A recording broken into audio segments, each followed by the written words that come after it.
morning. It's my honor and privilege on behalf of Temple University to welcome you all, the Liacouras family, and the friends of Peter Liacouras to this memorial service of Peter, who was a great president of this university. He was the 7th president, and next to the founder was the longest-serving president of the university. Peter, as you know, was a transformative and innovative leader, and he made Temple what it is today. And who better to express what Peter meant to this university than the great chairman of the Board of Trustees, my predecessor, Daniel Paulette. It's my honor to introduce Daniel Paulette to you. Dan.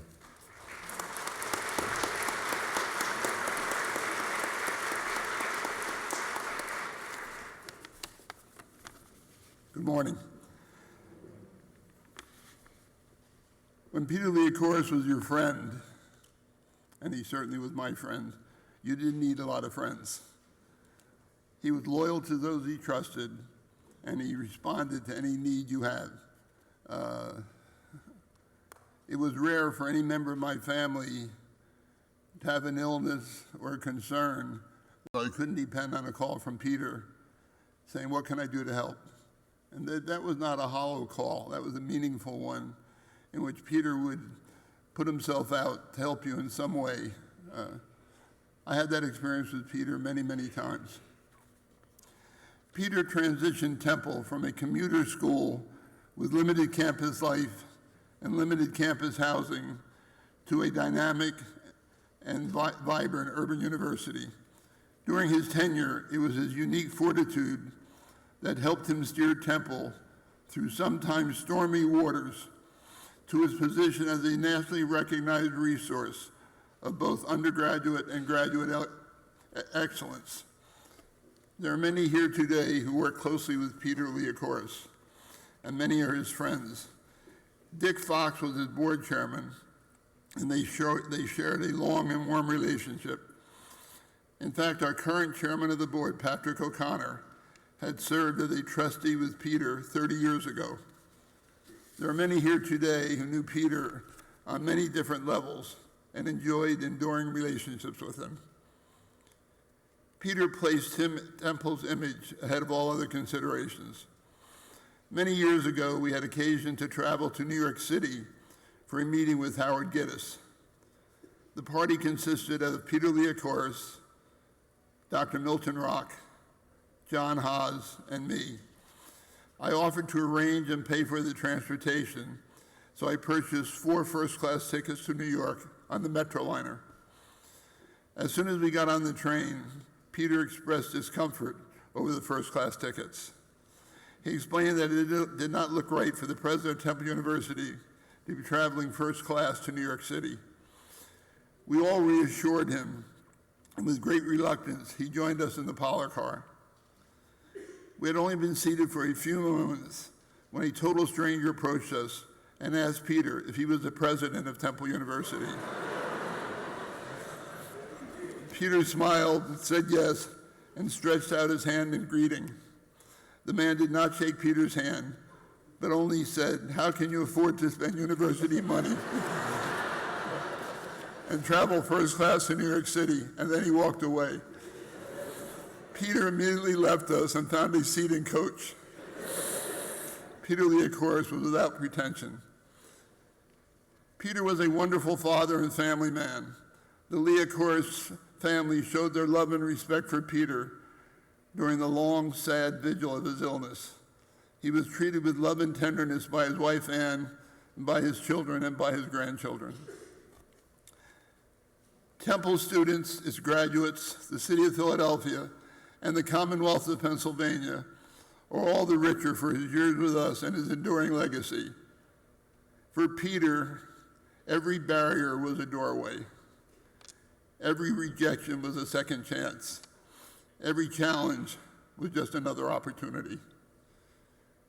To know Peter Liacouras was to respect him and to love him. Thank you.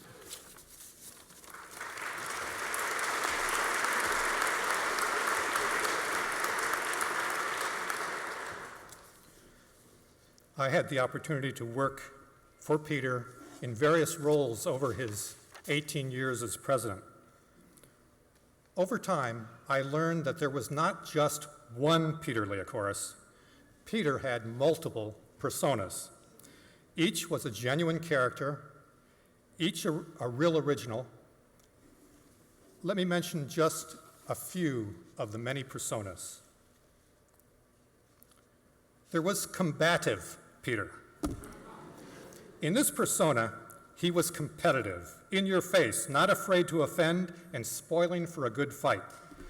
When I first started working for him, I marveled at how he and Pat Swigert and Bob Reinstein would yell and fight with each other, and yet still be close friends and accomplish great deeds. I learned that Peter enjoyed an adversarial give and take, and the sparks that flew were creative ones. When the stakes were very high, his combativeness rose to a new height. I witnessed Peter in the 1990s when he was the staunch defender against a coalition of forces attacking Pennsylvania's public higher education. He was amazing. Peter literally saved the day and earned the adulation and respect of the other presidents. Combative Peter was crafty, one-on-one. Bill Bergman tells a story how Peter one day came up to him and said, "Bill, are you gaining weight?" Bill was taken aback. Peter literally told him a little later that this was a tactic that he used to keep people off balance. Combative Peter thought being nice was a sign of weakness. He equated respect with fear.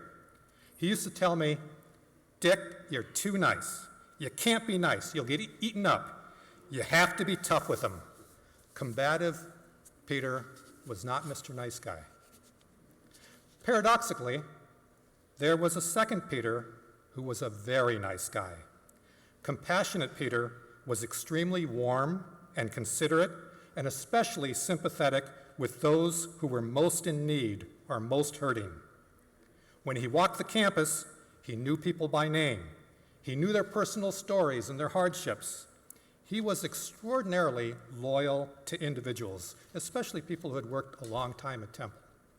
At Temple, we have what's known as the 20-year club, honoring long-term employees. Every year, they have an annual banquet. Peter would attend, and he would get warm, enthusiastic, even adoring ovations. They genuinely loved Peter.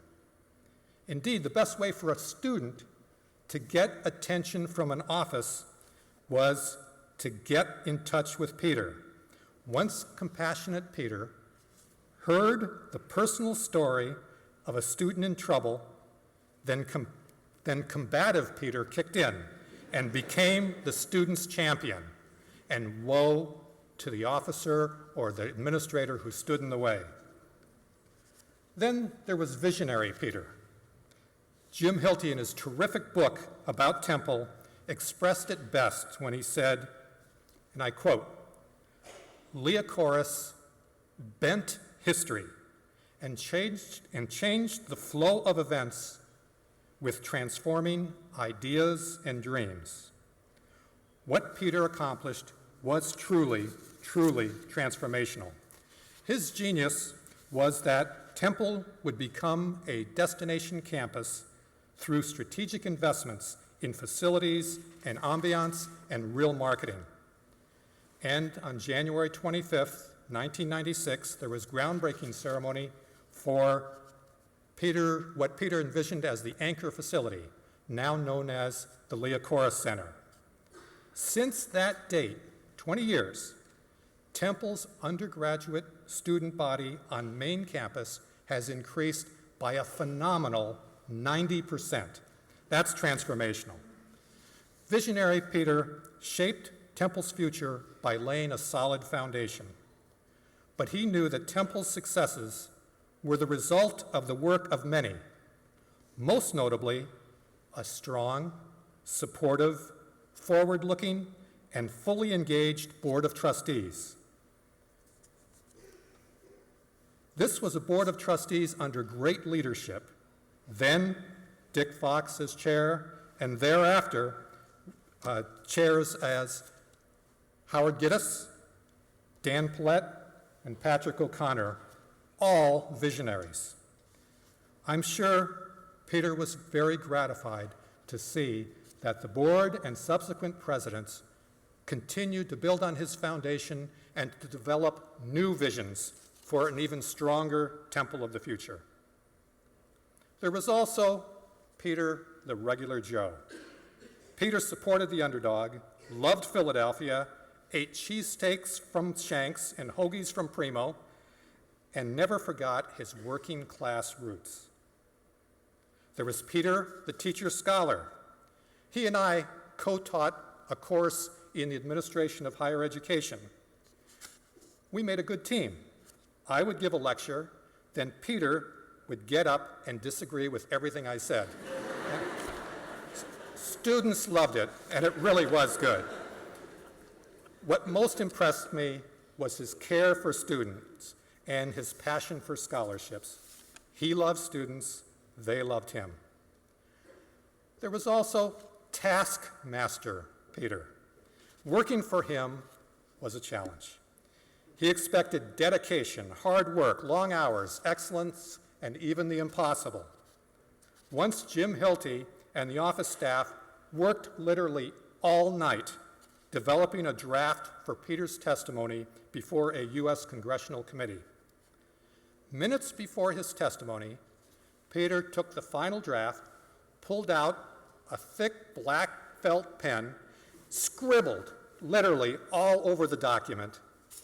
He was prepared, the staff was exhausted, and his testimony was flawless.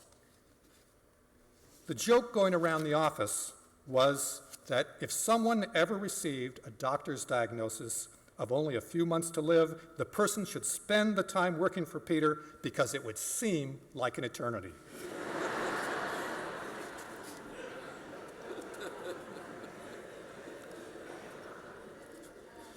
The fact of the matter, he was revered by his staff. Gene Barry, for example, remembers not the yelling taskmaster, but the Peter who had a happy spirit, who, in spite of all his responsibilities, would come into the office singing, whistling, and humming a tune.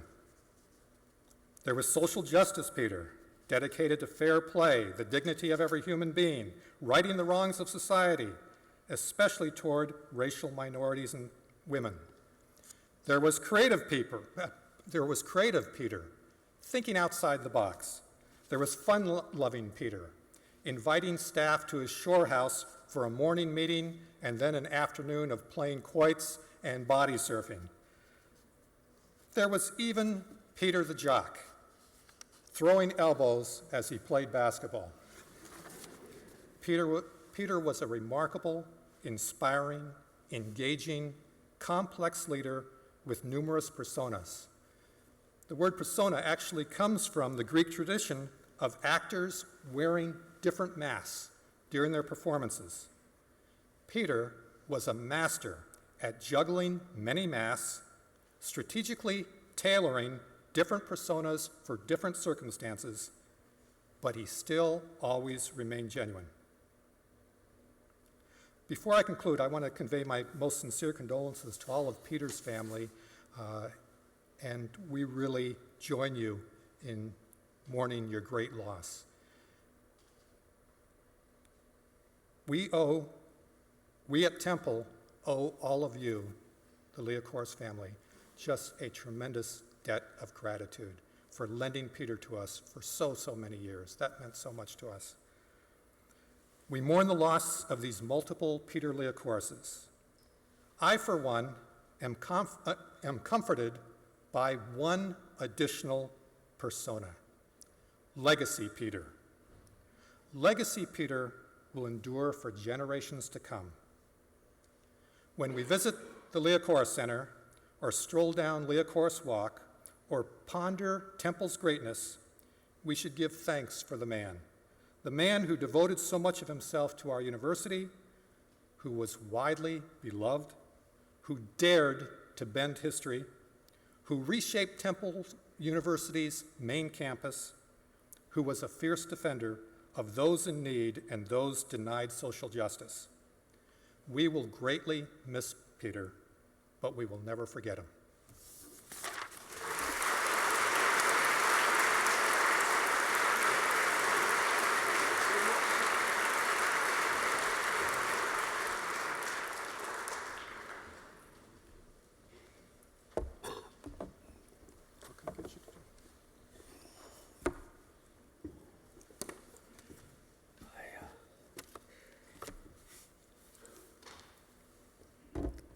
Don't pick at me, Greg.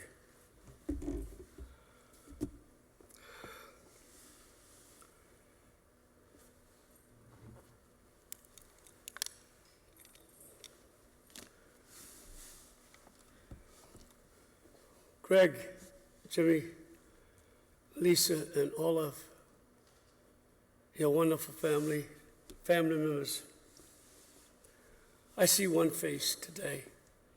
Out of all of you, I see only one face. I can't imagine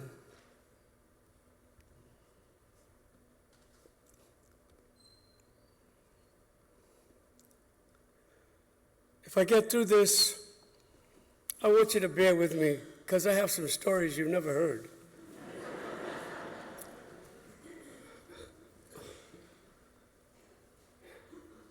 The name Peter resonates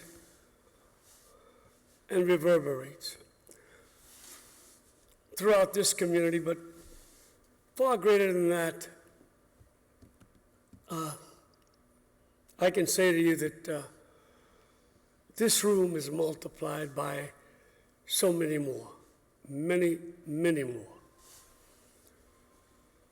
And I can remember the first day I met Peter.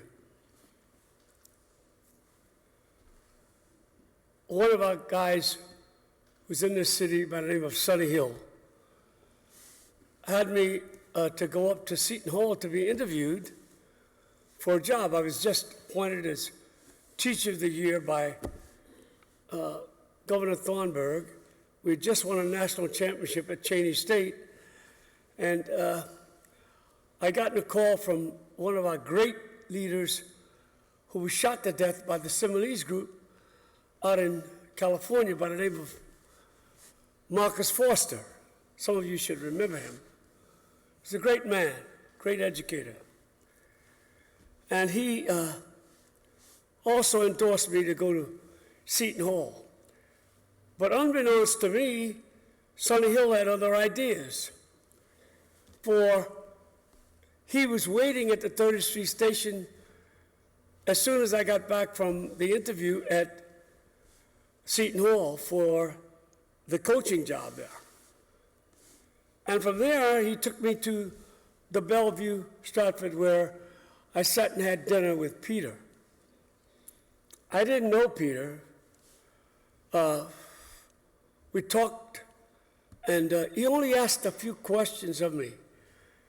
I don't know what was going on in his mind, but he asked me questions about education. He asked me questions about why was I successful, and I gained a great deal from my mom.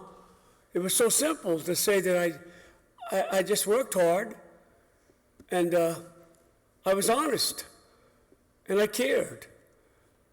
And from there, I went back to Cheney. In about a week, I think I heard from someone named John Marshall. And John Marshall wanted to take me out and eat, and I said, well, I'm a poor man, and I've been poor all my life. I'd love to eat some lobster tails. So I went to an old place that's no longer there on Baldwin Pike by the name of the Lobster Pot, I think it was, at that time. And I ate so many lobster tails, I asked John, could you allow me to take some home to my folks? But he talked about Temple and what temple meant. He talked about how temple was born. And he talked about how Peter was interested in my coming to temple. At that time, I was devoted to Cheney State because it was a small school that gave rise to so many youngsters that so many of our big timers looked over their nose at. Kids who was given a second chance and given a chance at achieving and developing an education. And I didn't think I would ever leave there to come here. The next time we had dinner together, and it was on some place on South Broad Street where Peter was talking about where he was from and some of the common things in life. And I kept trying to figure him out, and I guess he tried to figure me out. In fact, he took me to his mother's home, his mother's house, on the Parkway where she was living. And I took a bouquet of flowers because my wife and family said, you know, this is what you take, take something to a woman that the woman, I couldn't take diamonds or anything like that, so I took flowers. And boy, did she, I mean, you could tell that the stock, the DNA for Peter was so amazing. And guess what? He argued with his mother. And I can appreciate that because I used to argue with my mother. Every time I'd do something wrong, I'd say to my mom, I said, well, you know, you brought me in this world, Mom, it's your fault. And then she'd give me a whipping for that, you know. But his mom, what a delightful woman she was. Peter would go shopping, and she would give Peter a shopping list, maybe 4 or 5 things, and I would travel with him. We would go to 9th Street, to various places like Fiorella's, Cannuli's, Giordano. In fact, I can remember one time, Giordano opened up, when I was with Peter, he opened up the trunk of the car and put a big box of broccoli rabe in there. I said, black people don't eat any broccoli rabe, we eat greens. And so Peter said, I eat them, and he took some bamius. You know what bamius is in Greek? It's okra, and I love okra in gumbo. So I went home to take the greens. We never did eat them, but the okra we made gumbo out of. Peter was a commoner. He was a common person. He wasn't somebody who was above. He was Jesus-like. He was never above anybody. And that's why you call him Peter, not Dr. Liacouras. And he'd walk down the street and he knew every student's name. Believe it or not, he would not forget you. And we had thousands of students, and Peter would walk down, and they'd say, Peter, how you doing?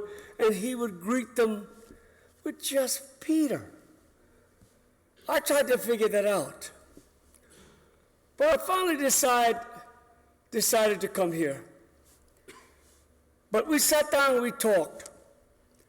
When I got a chance to talk about the things that I was concerned about, and that was counseling and educating youngsters, making sure that we reached out to people who were not so lofty, but reaching to other human beings who needed a chance. So they came up with some rules that you couldn't recruit youngsters without overcoming something which they call Proposition 19, and then they went to 42, and then they went to Proposition 48.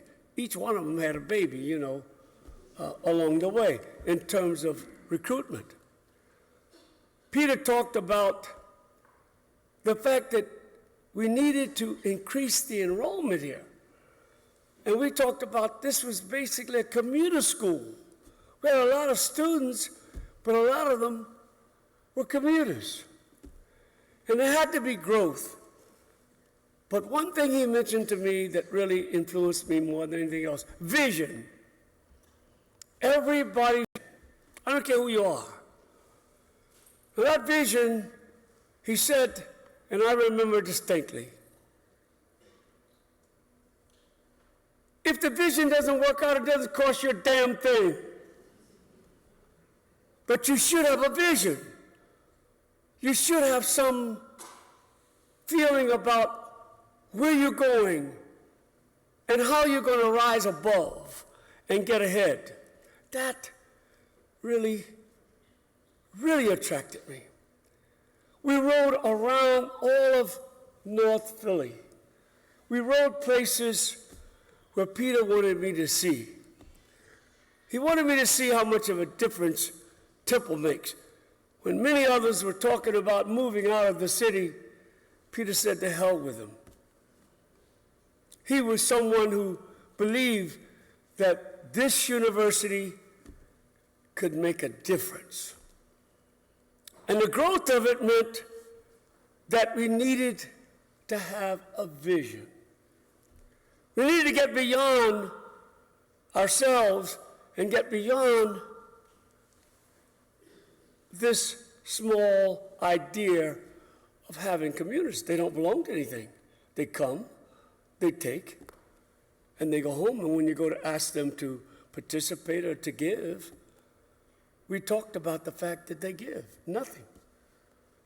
I traveled to Pittsburgh and spoke to alumni, asking for help. There was a room that was so small. We went from there to California. It was so small. But yet there were millions out there from Temple for over a period of many years. Many years. I spent Sundays calling people and asking for any kind of donation. And then we talked about accelerating the vision, building dormitories, building a campus where there's something actively involved, building a campus where kids could stay here. That would mean dormitories, and it would be the increase in enrollment. And Peter was somebody who would figure things out. You know, even when we're in the tournaments, he'd figure out where we're going to go, who we're going to play. And he was always right, for whatever reason. Greg, you were there. We'd walk into a room, and he'd have something put up on the board telling us exactly where we were going to go in the NCAAs. And believe me, we were going there. But his vision was always there. Now, I can remember some stories, and I'm going to be a little lengthy because you guys you got to hear this, because I know Peter. I can remember when I first came here, we went to see somebody, and Peter was going to take me and Gavin White, the athletic director at the time, and told Gavin and I to sit out in the car and wait for him. He went in. Peter came out cussing and fussing. I didn't know what he was fussing about, but his words were, I'm going to do it my goddamn way, and that's the way it's going to be done. I'm not leaving. I didn't know what he was talking about, but he was talking about moving to the outside. And then I got into trouble. I got into big trouble then, because I started to get a little bit of Peter in me. Oh, yeah. I got a little bit pissed off because we were collecting money, we were getting money, raising money, and the state had given us money to build that center. Now, the fight that was going on was ridiculous. It's almost as ridiculous as the jackass that we got running for president now. Almost.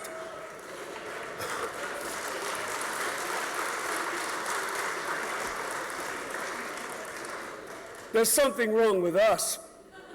There's something wrong with us as a people that we would have a jackass like that.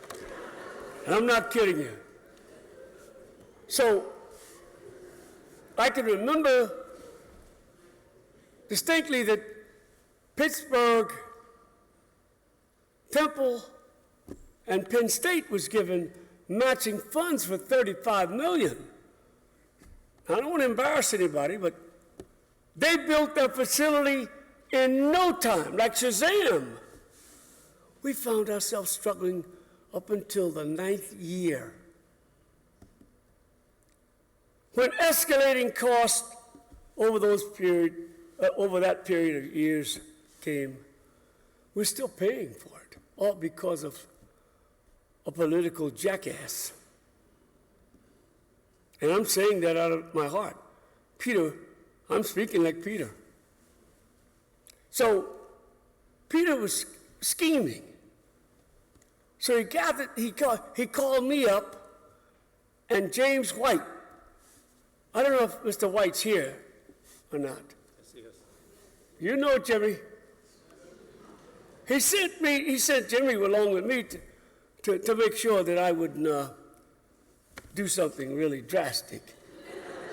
Because I was boiling, and that was as a result of Peter, Peter sticking me and saying things, and I wanted to grow up to be like Peter. So we went down, and a city council, I think it was, and they were talking, and as they do in political terms, not going there, but always going away from each other and talking. And I got a little bit pissed off, and I raised my hand. I wanted to find out why didn't they move on licensing and move on things that, what they were doing was holding us up for more money. Peter knew that. But when I asked the city council chairman, or whatever he is, I asked him, I said, well, what? And James knew he was trying to hold me down. He's holding on my arm. He's a good man. He's a peaceable man, that man right there. So he's trying to hold me down because he knew where I was coming from. And I said, well, what are you going to do about that 35 million that we have? Well, what do you want me to do? And this is in front of city council. And I stood up and I just blasted him like hell and let him know that what he was doing was destroying our vision for this university and for this city. I mean, after all, we hire 1/3 at the time, I guess maybe 1/4 of all employees in this damn city. And you mean to tell me you wouldn't act upon us increasing our involvement and our contribution to this city? Are you kidding me? And then later on in the papers, I made another statement. And the governor called Peter and said, you got to stop John. He says, and Peter says, I can't stop him. John is crazy. I can't stop him. And I was proud of Peter for sticking up for me, because I said, the city council guy was a black guy, and the governor, I don't know if he's here, I said, you got a hole in the middle of Broad Street with two statues there, one white facing the west and one black facing, northeast. And here we are sitting here contributing more in the city than anybody else, or as much as anybody else. I figured I was going to get fired sooner or later because I was doing all kinds of things. Peter used to go swimming. We practiced about 4 or 5 o'clock in the morning, and Peter would go swimming every morning. And he'd come back from swimming, and he'd pass through McGonigal Hall and sit in the chair along with, God rest his soul, Coach Jimmy Maloney. And he'd have a pencil and pad, and Jimmy would be walking, and I'd have a lecture every morning, and I always had a theme every morning for our kids.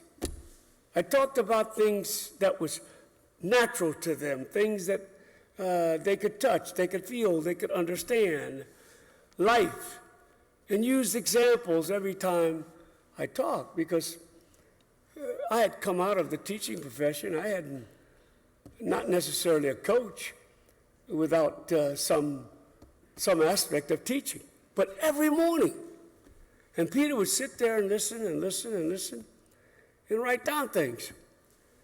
And then he'd walk out with one of my great guys, one of my managers by the name of John DeSangro, who's now with the Phillies organization. He's one of the big Mahofs now. And he'd walk out and ask questions with Jimmy. They'd go to breakfast. They'd be talking about, things. And Peter would have his pad writing down all kinds of things and computing. He'd ask questions of coaches when we travel around. And I can remember going to Wyoming in the Wyoming tournament one year. And my father died. So I had to fly back home, and John Marshall said to me, "Coach, this is going to be Peter's great chance to coach." But I was only gone for just a short time, and I got back at the championship game that we won. In the meantime, Peter and John Marshall was walking around with cowboy boots on and those cowboy hats and everything, and I never forgot that trip. But it was Peter's great chance to coach, and I think he was ready because he had all of the metrics that he needed to go out and coach that team because he'd been hanging around us for so long. But what a man. What a great man. And to fly out to California with us, watch us eating breakfast, being with our players, and then coming to a game that we're playing for Stanford, and that was my first game on the road. And the coach from Stanford by the name of Dr. something, I don't know what his name was, Davis, Dr. Davis. He had the nerve to walk over to my place. I'm coaching my team, and he walked over there and tried to get your team back on a, come on, it's time out, get it back. I looked up and saw the stranger. I grabbed him around the neck. Peter was sitting in the stands. I said, "Oh my God, I know I'm going to be fired now," because this was one of the things that had happened with me in arguing a point and fighting for what I thought was right. And I can remember so many other stories with us being in the Atlantic 10 and talking about visibility and vision. Atlantic 10 had no visibility because we were playing teams that were not on television. I can remember our first game away from home, and it snowed. I could not get one of my coaches because during those days, you could send coaches out to scout and look at, what's happening with the other team, who's important, come back with statistics. And guess who was my first scout? It was Greg, because my coaches couldn't get down there. So Greg come back with a scouting report, big as this, but I know he'd run it through Peter because Peter was telling me everything I should do. They had a little guy by the name of Muggsy Bogues. He's about this high, I guess. And he was very difficult. And Greg had written this report, and the report was just on target on everything. I still have it, Greg. I still have that report. But we ended up winning that game. But from then on, we played the toughest teams, and we were on television. Now, here's something nobody knows. Being on television, but being away from home, the conference frowned upon it. They frowned on it because we were the biggest night. Anytime we played any one of those teams, they would fill the place. But nobody saw the game. John DeSangro would get in his car and have to drive for miles and miles to get a scouting report that was on tape if the schools would agree. And Atlantic 10 agreed to ship the tapes out so we could see those games. But teams, the big teams are always on television. So we decided to play schools, big schools in the top 20. And that meant that it would guarantee us $80, $90, $100,000 or whatever to come to them so they could beat us. Unfortunately, we won. But the money was going, and Peter didn't know this. The money was going, not just coming back to Temple, but some of the money was going to the Atlantic 10. And Peter called me over, and and Gavin, he went crazy. Because why in the hell should we go out and play these tough teams, gain money, and then give it to the Atlantic 10? But because we were seen on television, then we began to gain a television contract for the league. And thus, the Atlantic 10 was born. You don't realize that, but Temple was in the forefront of just about every aspect of it. We were seen on television. That visibility gained us access, gained us more opportunity. It helped with our enrollment, believe it or not. Peter took statistics on the success of some of our teams. I don't know if our football coach is here, but if he's not, I don't know if Franny is here. If he's here, I know that the success of your teams helps, not only with visibility, but it helps a great deal in the enrollment. It's great to talk about how great our departments of English, communications, art, our dentistry school and the hospital, and the kind of devotion that we have on our campus, and the kind of devotion that we have, and the kind of effect that we have on this city. To make others realize it, it must be seen. All of that comes as a result of a man by the name of Peter.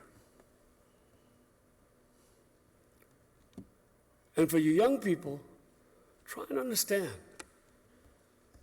that your time will be coming. Once a man, twice a baby. I see a lot of gray-haired guys out there. Once a man, twice a baby. That's one of the reasons why education is so important. That's why it's important to understand a little bit about your father. Because you are expected to take care of him, just like my son John, who's here. Helped me put my tie on and tie my shirt up, and he watches me. Watches me, looks after me. That's what is expected of you. That comes from your father, Peter. Comes from your grandmother. Came from your grandfather, whom I didn't get a chance to meet. I think he'd passed away.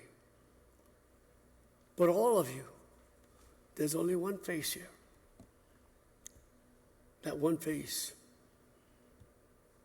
is Peter. I got to tell you one more story.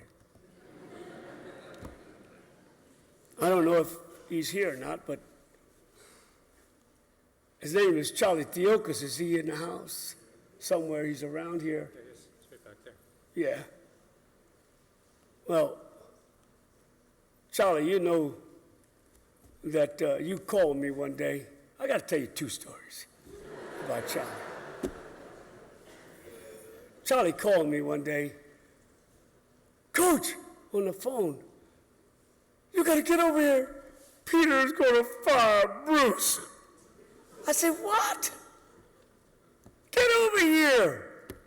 So I ran from my office and ran over to Peter's office.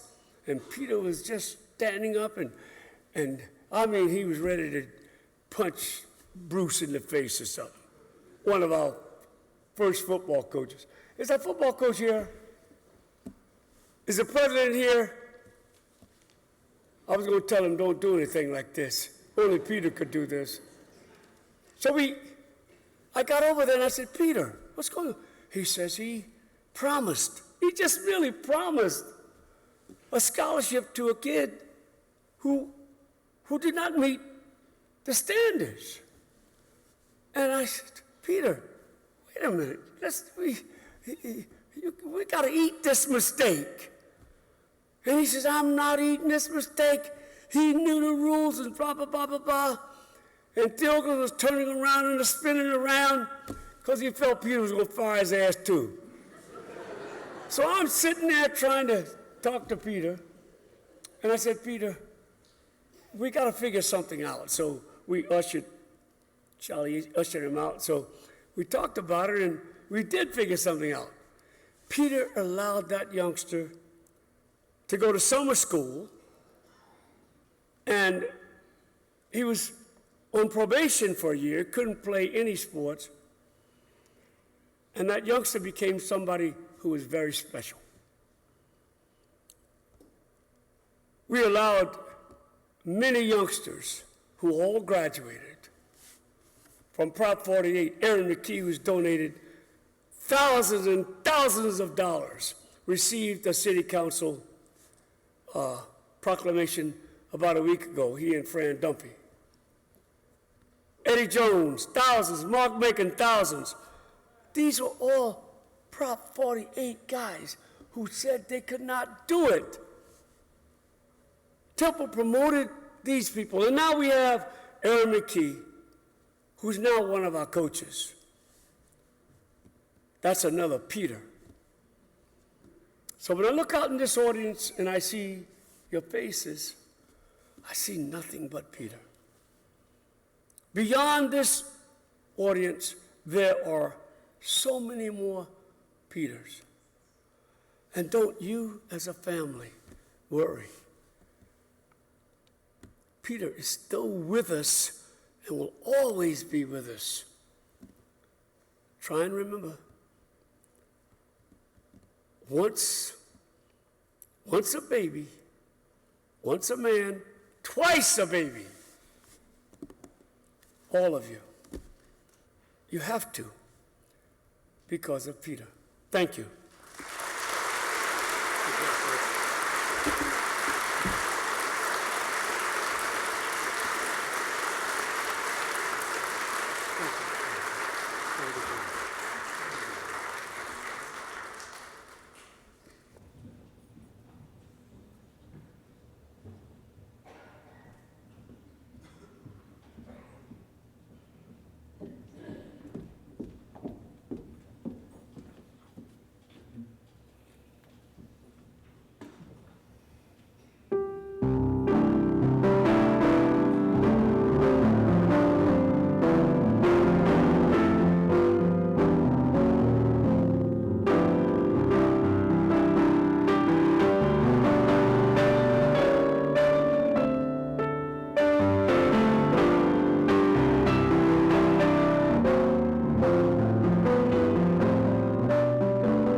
My dad had many unique qualities: a fierce competitive spirit, relentless optimism, and a very generous heart. But the quality that comes to my mind most often when I think of him was his effortless ability to connect with people. A large part of this ability stemmed from how he made people feel appreciated, understood, and valued. Throughout my life, friends and families and strangers have told me that a conversation with my dad stayed with them for years and made a lasting impression in their personal and career growth. Perhaps some of you here today had such an experience with him. In 2010, when my dad lost his ability to speak and write, it would have been natural to disconnect from the world. But he continued to forge strong connections with the people he encountered every day: the therapists, nurses, aides, and fellow patients. Rather than greeting people with words, he smiled and grabbed their hand, bringing it to his lips to kiss. He acknowledged visitors to his room with cheers, making it crystal clear how happy he was to see them. Sometimes he cruised his wheelchair over to the door and opened it, letting them know their visit was over.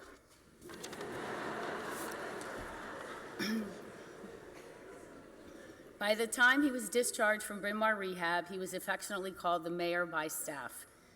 Once home, his weekly routine included car trips to Temple Rehab, where he rode shotgun next to Bill Green, just like the old days. His desire to connect with people was so strong, he would sometimes insist on social detours to stores or restaurants, including weekly visits to Supercuts. He made his wishes known by pointing the way or by grabbing the wheel of the car to make the correct turn, much to the horror of his fellow passengers. He was definitely the boss. During these years, I often wished his caregivers and staff, fellow patients and residents had known him before the stroke. I wish they could have spoken with him about sports and their goals in life. I wish they could have known his sense of humor and keen intellect. But as I watched him forge new relationships with people over this time, I realized they did know him. His love of people and ability to connect was just as strong as before, just changed. His essence ever present.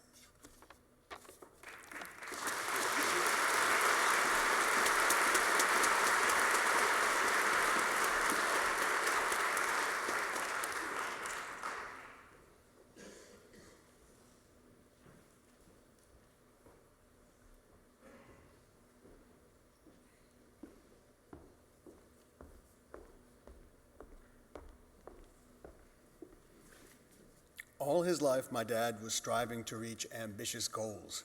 Many of these objectives were difficult to achieve, but he was never deterred by the time it took or by the obstacles he encountered along the way. In fact, his level of engagement and passion for an undertaking often increased when the objective was difficult and distant. Whether the aim was realizing the vision of Templetown or researching the small details of his family's history, he relished the journey's twists and turns and the discoveries made along the way. So many of us shy away from setting ambitious goals because we fear a difficult path or that the journey might end in disappointment. Dad was different. He set bold goals precisely because he enjoyed the journey to the desired destination. My dad's love of the journey is captured in a poem called Ithaca, which was written by the Greek poet Constantine Cavafy. This poem is based on Odysseus's long voyage home to the island of Ithaca following the Trojan War. As you set out for Ithaca, hope the voyage is a long one, full of adventure, full of discovery. Lystragonians and Cyclops, angry Poseidon, don't be afraid of them. You'll never find things like that on your way as long as you keep your thoughts raised high, as long as a rare excitement stirs your spirit and your body. Lystragonians and Cyclops, wild Poseidon, you won't encounter them unless you bring them along inside your soul, unless your soul sets them up in front of you. Hope the voyage is a long one. May there be many a summer morning when, with what pleasure, what joy, you come into harbors seen for the first time. May you stop at Phoenician trading stations to buy fine things, mother of pearl and coral, amber and ebony, sensual perfume of every kind, as many sensual perfumes as you can. And may you visit many Egyptian cities to gather stores of knowledge from their scholars. Keep Ithaca always in your mind. Arriving there is what you are destined for. But do not hurry the journey at all. Better if it lasts for years, so you are old by the time you reach the island, wealthy with all you have gained on the way, not expecting Ithaca to make you rich. Ithaca gave you the marvelous journey. Without her, you would not have set out. She has nothing left to give you now. And if you find her poor, Ithaca won't have fooled you. Wise as you will have become, so full of experience, you will have understood by then what these Ithacas mean.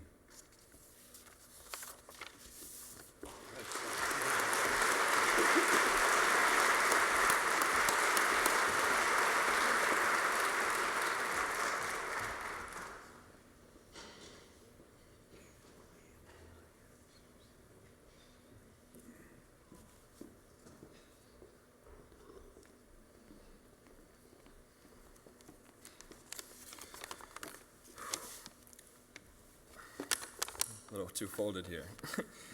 I called my granddad Papul, the Greek word for grandfather. Others knew him as Pete, Peter, Mr. Liacouras, or if you ever played any kind of game with him, Pete the Cheat.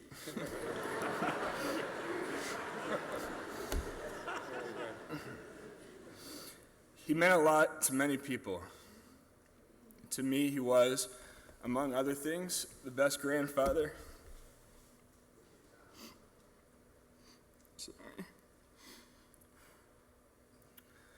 Best grandfather I could ever hope for. Papul encouraged me to be myself, and he often had more confidence in me than I did. His, sorry, it's harder than I thought it would be. His unwavering love and support provided a safe place for curiosity, exploration, and discovery. There was no such thing as a stupid question, and he enjoyed almost any topic of conversation. Papul loved people and wanted to see them thrive. I think his passion for improving the lives of others supplied much of his seemingly boundless energy. He was among the most generous people I've ever known, always eager to give, be it love, time, money, or anything else he could offer.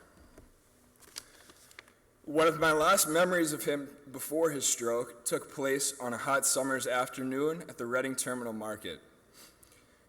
We were finishing up a delicious lunch together when a woman sat down on the stool next to him. She appeared frazzled and distressed, so naturally, Papul offered a warm smile and a kind hello.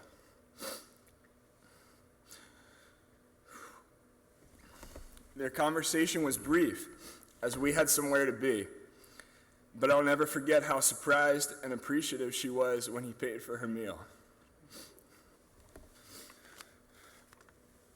Papul would be the first to tell you that a lot of people sacrificed immensely to help him live many of his dreams. Perhaps no one so than my grandmom, who unfortunately couldn't be here today. She is a remarkable person who, along with Papul, provided some of my brightest childhood memories.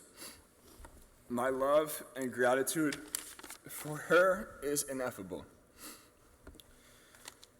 The past 5.5 years have been tough, and we're all relieved that Papul is no longer suffering. We're also beyond grateful for the phenomenal care he received at the end of his life. The first time I saw Papul after his stroke was surreal.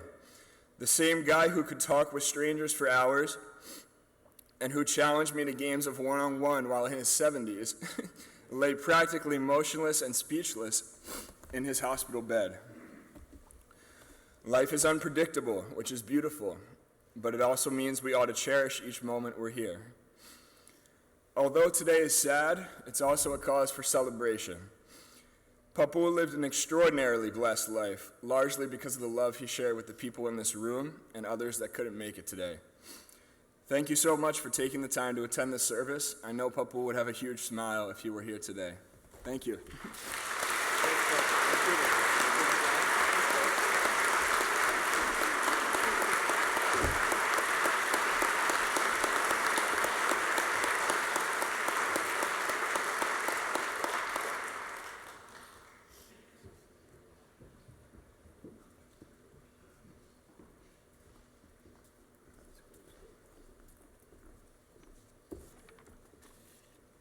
To my Papu, who was a great soul. When great trees fall, rocks on distant hills shudder. Lions hunker down in tall grasses, and even elephants lumber after safety. When great trees fall in forests, small things recoil into silence, their senses eroded beyond fear. When great souls die, the air around us becomes light, rare, sterile. We breathe, briefly, our eyes, briefly, see with a hurtful clarity. Our memory, suddenly sharpened, examines, gnaws on kind words unsaid, promised walks never taken. Great souls die, and our reality, bound to them, takes leave of us. Our souls, dependent upon their nurture, now shrink, wizened. Our minds, formed and informed by their radiance, fall away. We are not so much maddened as reduced to the unutterable ignorance of dark, cold caves. And when great souls die, after a period, peace blooms, slowly and always irregularly. Spaces fill with a kind of soothing electric vibration. Our senses, restored, never to be the same, whisper to us.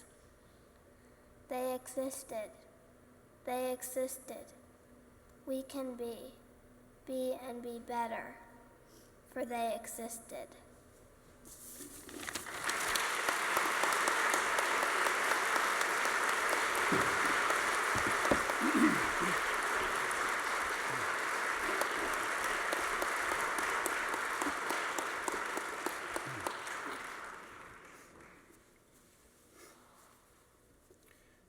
Brilliant, dynamic, tenacious, trailblazing, a visionary, an intrepid leader, inspired and inspiring, the consummate Philadelphian, the ultimate owl, champion of the underdog. All terms used to describe my dad. And he was all of these things and more. But when I was a kid, he was simply Dad. Dad to me, Lisa, Jimmy, and Stephen. Dad who loved the family he and Mom created. Dad who would come home from work and be ready to play. On any given weekend in the 1970s, it wasn't uncommon to have my siblings and 10 or 15 neighborhood kids in our backyard playing sports, with my dad being the only parent out there, overseeing the selection of the teams, making and interpreting the rules, and playing with intensity.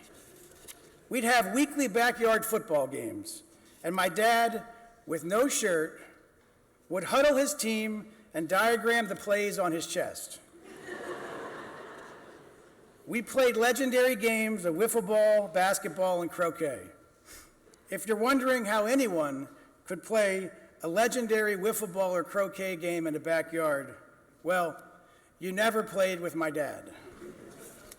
And after the games were over, my dad would go inside and make his delicious 6-foot hoagies using the ingredients that he had bought from the Italian market earlier that day. One thing is for certain, that guy could make a great sandwich. I'd be surprised if you met anyone who grew up in our neighborhood in the 1970s who liked to play sports, who at some point didn't play ball in our backyard and eat one of my dad's incredibly delicious hoagies.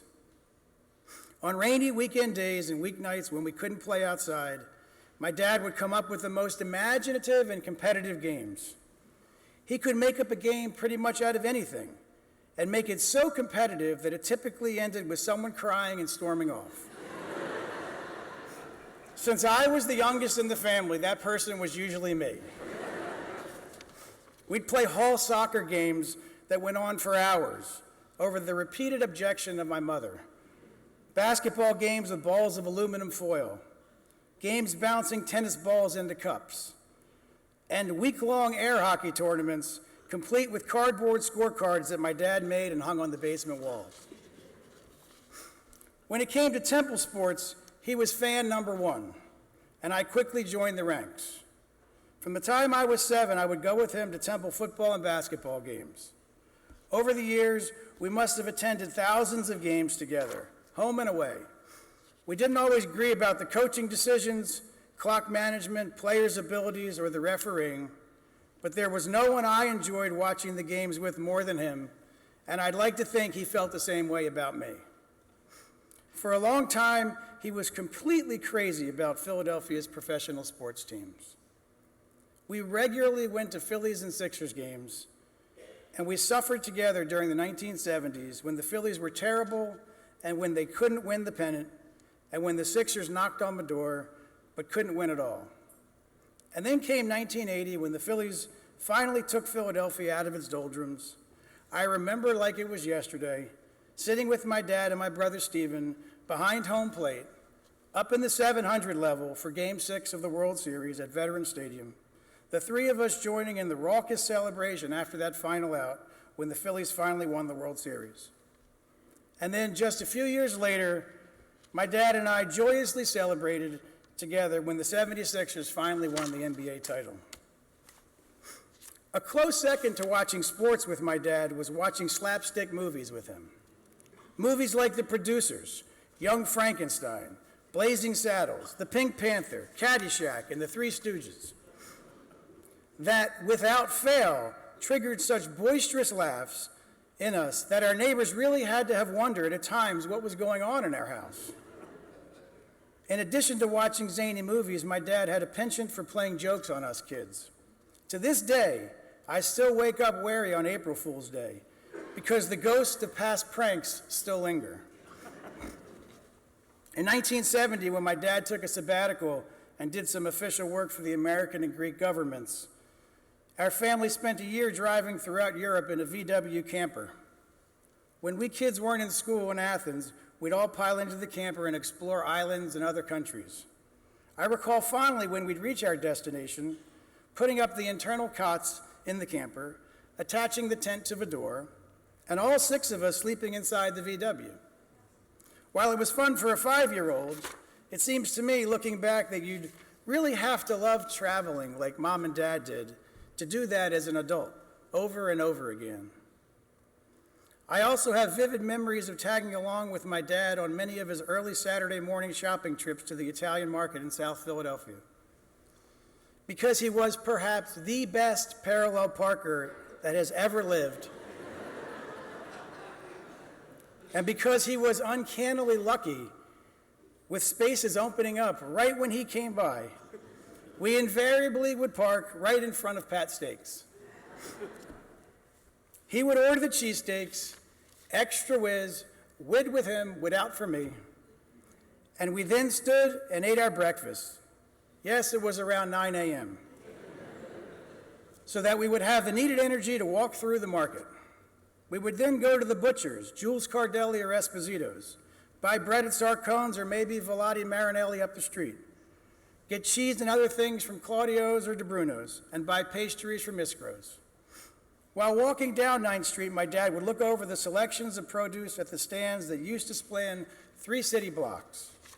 He could easily figure out who had the best produce for the best price, having learned the trade from his mother, who could out-thrift the thriftiest person. As we walked, he would make his purchases, but we were never handed any produce. Once we had passed every stand, we would walk back up 9th Street to the car and would, on more than one occasion, revisit Pat's and order another cheesesteak, an early lunch, you could call it. We would then drive down 9th Street, and the vendors would open the back door of our car and fill it with boxes of produce that my dad had bought. Looking back on those trips to the Italian market, it occurs to me that my dad was more than a bit like the fictional character Rocky, before the movie Rocky even came out. It was amazing to me how we walked down 9th Street, so many people, vendors and pedestrians, knew my dad. They would call out to him by name, come over to shake his hand and talk, and throw him an apple or orange to eat, just like they did in the movie. Growing up, our most cherished family tradition was Friday night pizza night. It was the one and only night of the week that our family ate a meal prepared outside of the house. It was always a treat to get to drive with my dad to pick up the pizza, partly because you got to spend time with him, but also because my dad, who just loved pizza, could never resist the urge to dig in on the 5-minute ride home. He would usually end up eating half a pizza, and if you were along for the ride, the chances were good that you too would get a sample of dinner before the rest of the pizza vultures in our family had a crack at it. When we went off to college, the Friday night pizza tradition faded a bit, but thankfully returned once John and Peter, his grandsons, were born, and it continued for 20 more years, even for years after my dad had his stroke. As I got a little older, I began to have more of an understanding and appreciation for the person my dad was, where he had come from, what he did for a living, how Philadelphia was part of him, and how passionate he was about Temple University and fighting the good fight. My dad was born in the front bedroom at his house at 60th and Walnut Streets in West Philadelphia to Greek immigrant parents who had come to the United States when they were young children. He had 3 older sisters, Helen, Vilma, and Aliki, and he, along with his sisters, worked at his parents' grocery store on 10th and Spruce Streets in Center City. When he was in elementary school, he saw firsthand the ugly face of bigotry and prejudice directed towards African Americans, Jewish people, and to a lesser extent, towards those like himself with olive-colored skin. That early exposure was a spark that lit his lifelong interest in making society a better place for all people of all races and colors. My dad hit the jackpot while he was at Harvard getting an advanced law degree. He met our mom, Ann Myers, a Fulbright scholar who was pursuing a master's degree at the time at the Fletcher School of Law and Diplomacy. In addition to her intelligence and beauty, my mom was cut from a different cloth and helped smooth out some of my dad's rough edges. Although they had different interests, they were intellectual equals who shared a strong desire to improve the human condition and to fight on behalf of people who were not being treated fairly in America. In 1963, my dad began working at Temple as a law professor, and for the next 47 years dedicated his entire working life to Temple, becoming the dean of a law school, the president of the university, and finally as chancellor, and back to being a professor of law.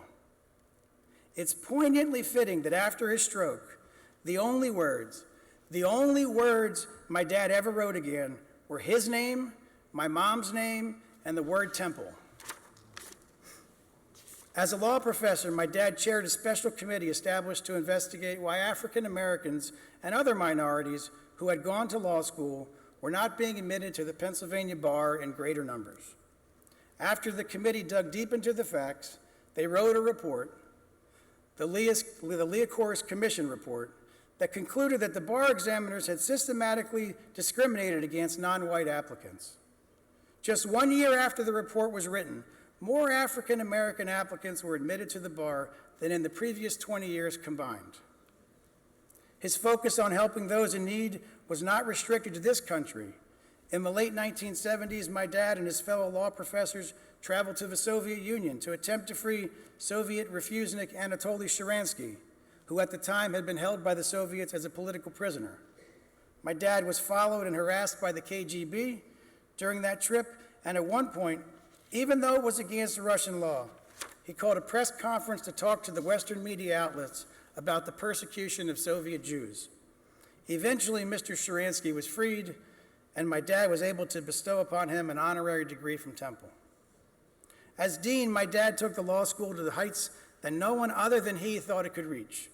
He doggedly, painstakingly recruited some of the best and brightest law professors, actively seeking out women and minority professors, and together they built a powerhouse law school with the most diverse faculty in the country that has mentored an overwhelming majority of the city's judges and lawyers, and that has had for many years the #1 trial advocacy program in the country. As you have already heard, as president, my dad helped to resurrect the university that was almost bankrupt and set it on a course to greatness. My dad truly was an ambassador of the university, singing its praises to whoever would listen, and even to those who wouldn't, because, as most of you know, the guy did love to talk, and he simply would not take no for an answer. He and the Board of Trustees embarked on a long-term plan to turn the sleeping giant commuter school into a national research university with the goal of getting thousands of undergraduates, a diverse student body at that, living on campus. Although it was a long road with many setbacks along the way, my dad persevered with integrity and humility and stayed the course. Eventually, the tough choices paid off. The giant that is Temple University is awake and thriving, as evidenced by what you see when you walk around campus and the Philadelphia area. It used to be a rare occasion to see someone, anyone, walking around sporting a Temple sweatshirt. But now you see them everywhere, people proudly wearing their Temple gear. My dad was truly a man of the people, from all walks of life.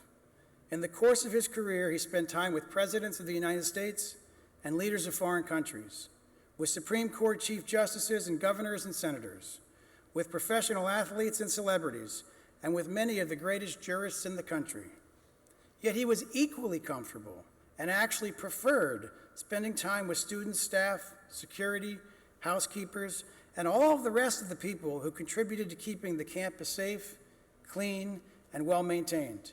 And he always made a point to let people know that their efforts for the university were appreciated. My dad's generosity with both his time and money seemed to have no bounds. He gave tirelessly of himself, counseling a constant stream of family members, students, staff, and pretty much anyone else who sought out his advice. And every year for Thanksgiving, his favorite holiday of all, he would buy turkeys from the Reading Terminal for his staff, friends, and those in need, and he would spend an entire day joyfully driving around the Philadelphia area delivering them. But by no means were his food offerings limited to Thanksgiving. I am not sure that anyone on this planet ever bought more meals for other people. In fact, I never saw anyone manage to pay a bill when my dad was at the table. He had every trick in the book to get a tab paid without anybody realizing it until the meal was over. When his grandchildren came into the picture, he immediately embraced them into his fold. He was a fixture at John's basketball and baseball games, and he even coached John's basketball team when he was 10. And he was front and center for every one of Peter's many plays and performances. While Dad's stroke prevented him from sharing similar experiences with our daughter Nicole, he did make it to her preschool shows and to some of her earliest soccer games, and he enjoyed immensely sitting with Nicole at the Temple basketball and football games that they attended together. Even up until a couple of weeks ago, he would listen attentively to the updates I would give him about her progress in school, soccer, and basketball, and her many visits to see him over the past 5 years brought giant smiles to his face. Over the past 25 years or so, I've been told countless times that I look like my dad, that I sound... I was walking through the neighborhood last night, and people that went to law school in the 70s said, I went home after talking to you last week, and I thought I was talking to your dad. That I look like my dad, that I sound like my dad, that in various ways I remind them of my dad. Almost always it's been said as a compliment, but at times, well, not so much. But regardless of how it's intended, I always take it as a compliment, now more so than ever. Even though my dad is no longer physically here, he'll be coming along with me, wherever I go. When we're sitting courtside, Leslie and Nicole and I at the Liacouras Center, he'll be there. When we're cheering on the Owls in their new on-campus football stadium, he'll be there. When we take Nicole to a Phillies or Sixers game, he'll be there. When we go to the Italian market in South Philly, he'll be there. When we take the journey with Nicole through elementary school, middle school, high school, college, and beyond, he'll be there. When we celebrate the holidays, he'll be there. When we go out and eat at any of the hundreds of restaurants in which we ate together, he'll be there. But finally, he will not be picking up the tab. When I catch even a glimpse of the producers, Blazing Saddles, The Pink Panther, Caddyshack, Young Frankenstein, or some other zany movie that we enjoyed together, he'll be there. When I'm making a hoagie just the way he did, he'll be there. When I get Nicole with a good April Fool's joke, he'll be there. When we go to the beach and play quoits or any of the many games that he made up, he'll be there. And when we have our Friday night pizza, he most certainly will be there.